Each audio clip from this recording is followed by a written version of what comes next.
Ancient Egypt के बारे में जितना जानो वो कम पड़ता है। दोस्तों आज हम आपको पुराने इजिप्ट के बारे में कुछ ऐसे फैक्ट्स बताने वाले हैं जिसे सुनने के बाद आपके होश उड़ जाएंगे। कुछ तो ऐसे हैं जिन्हें देखकर आपको लगेगा कि पुराने जमाने के लोग हमसे कहीं आगे थे, तो वहीं कुछ ऐसी बातें हैं एंशिएंट इजिप्ट की जो सबको शर्मसार कर सकते हैं।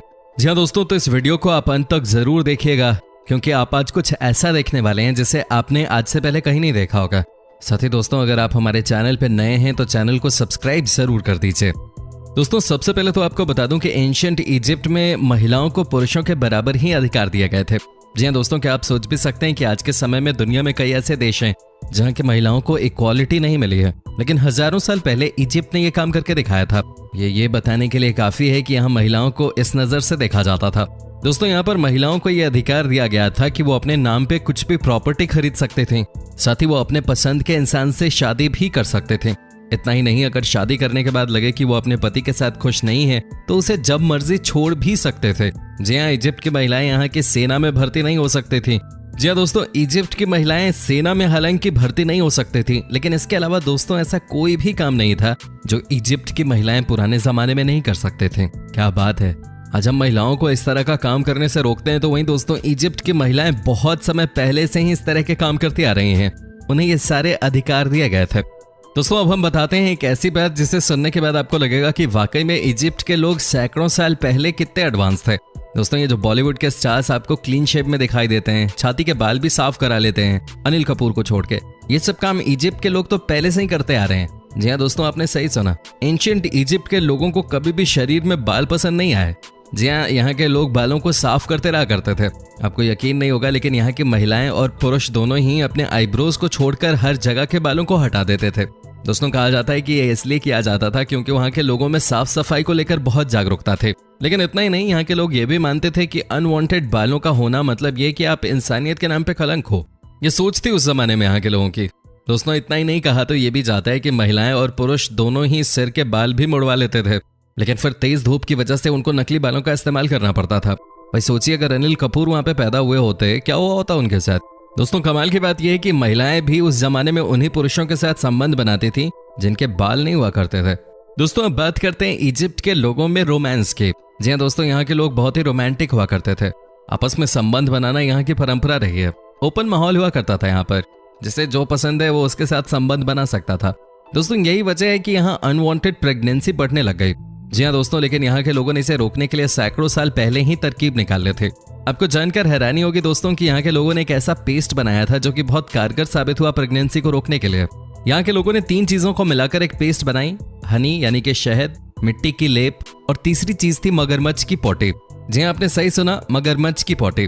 यहाँ के लोग इन तीनों चीजों को मिलाकर एक ऐसा लेप तैयार करते थे जिसके बारे में आज तक किसी को नहीं पता। दोस्तों ये लेप लड़कियां लड़कों के नजदीक जाने से पहले यूज किया करते थे और कहा जाता है कि इस पेस्ट की वजह से लड़कियां अनवांटेड प्रेगनेंसी को रोकने में कामयाब हो जाते थे। अब खुद ही सोचिए कि क्या क्या आविष्कार कर लिया था इतने समय पहले इजिप्ट के लोगों ने। हालांकि हम आपसे यही कहेंगे कि भाई आप ऐसा पेस्ट बनाने की कोशिश न करें। WWE वाले रूल्स यहाँ भी अप्लाई होते हैं, ठीक है ना। दोस्तों एंशिएंट इजिप्ट के लोगों के बीच में बिल्लियों को लेकर एक अलग ही उत्साह हुआ करता था। दोस्तों हो सकता है आपको इस बात पे यकीन ना हो, लेकिन यहाँ पर बिल्लियों को भगवान की तरह पूजा जाता था। जी हाँ दोस्तों, यहाँ पे आपको हर किसी के घर में एक बिल्ली तो नजर आ ही जाते थे। कहा जाता है कि सब लोग इन बिल्लियों को बहुत अच्छे से सजा के रखते थे।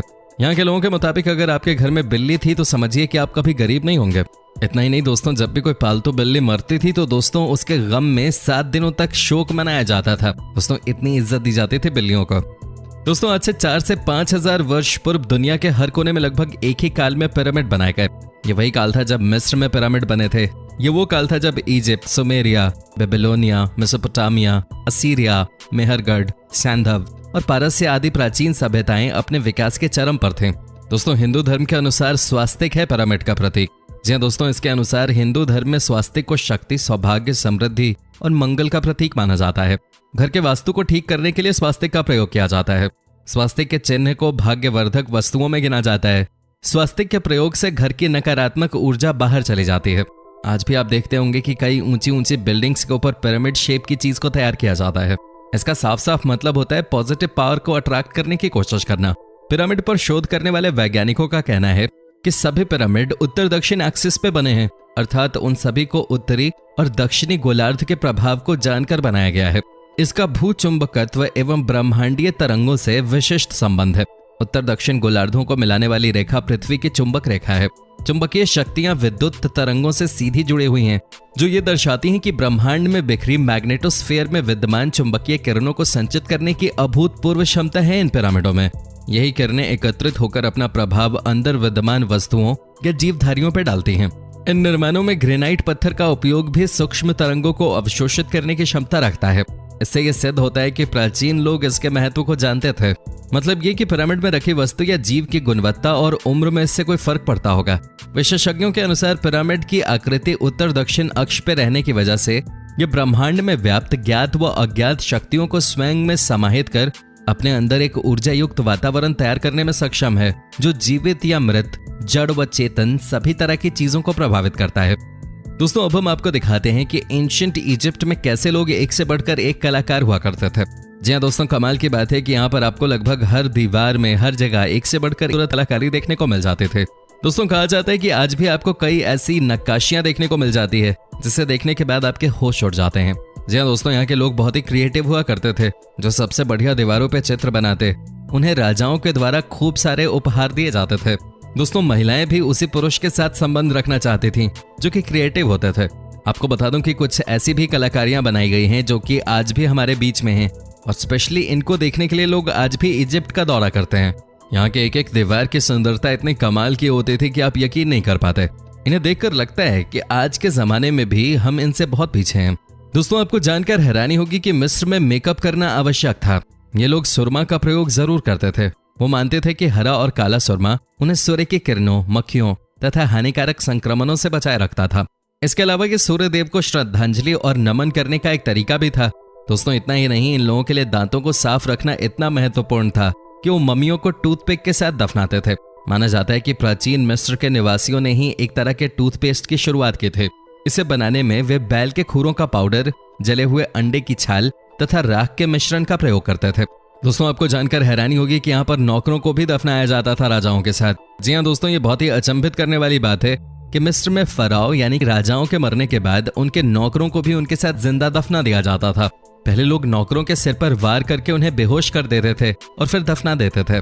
दोस्तों, माना जाता है कि सन 400 से 800 के बीच मिस्र के ज्यादातर लोग ईसाई धर्म के अनुयायी थे, लेकिन 10वीं सदी के मध्य में मुसलमानों के हमले के बाद बड़ी संख्या में लोगों का धर्म परिवर्तन हुआ और उन्होंने इस्लाम कबूल कर लिया।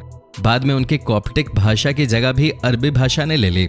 दोस्तों, पूरी दुनिया के विपरीत मिस्र की महिलाएं जमीन खरीद सकती थीं, जज बन सकती थीं और अपनी खुद की वसीयत लिख सकते थे। अगर वो बाहर काम करती थीं तो उन्हें समान वेतन दिया जाता था। वो तलाक भी दे सकती थीं और फिर से शादी भी कर सकती थीं। वो शादी से पहले कॉन्ट्रैक्ट पे साइन भी करवा सकती थीं, जिसमें वो शादी में लाई गई वस्तुओं के बारे में अपने विचार रख सकते थे। दोस्तों, वैसे तो प्राचीन मिस्र के चित्रों में आपने देखा ही होगा कि यहाँ के फराओ पतले और तंदुरुस्त होते थे, लेकिन मम्मियों के परीक्षण के बाद ये बात सामने आई कि फराओ की कमर चौड़ी होती थी। उनके खुराक में शराब, शहद, बियर तथा ब्रेड और अधिक चीनी वाले पदार्थ थे। उनमें से कई मधुमेह के शिकार भी थे। दोस्तों, उम्मीद करता हूँ कि आपको हमारा ये एपिसोड पसंद आया होगा। साथ ही दोस्तों, अगर आपको इस वीडियो पे कोई राय देनी है तो आप हमें कमेंट करके अपनी बात बता सकते हैं। हमें आपके कमेंट्स का इंतजार रहता है। और दोस्तों, अगर आप हमारे चैनल पे नए हैं तो प्लीज चैनल को सब्सक्राइब जरूर कर दीजिएगा, क्योंकि हम आपके लिए रोज ही इस तरह के वीडियोस बनाते रहते हैं। अपना ख्याल रखिए। Take care. Bye bye.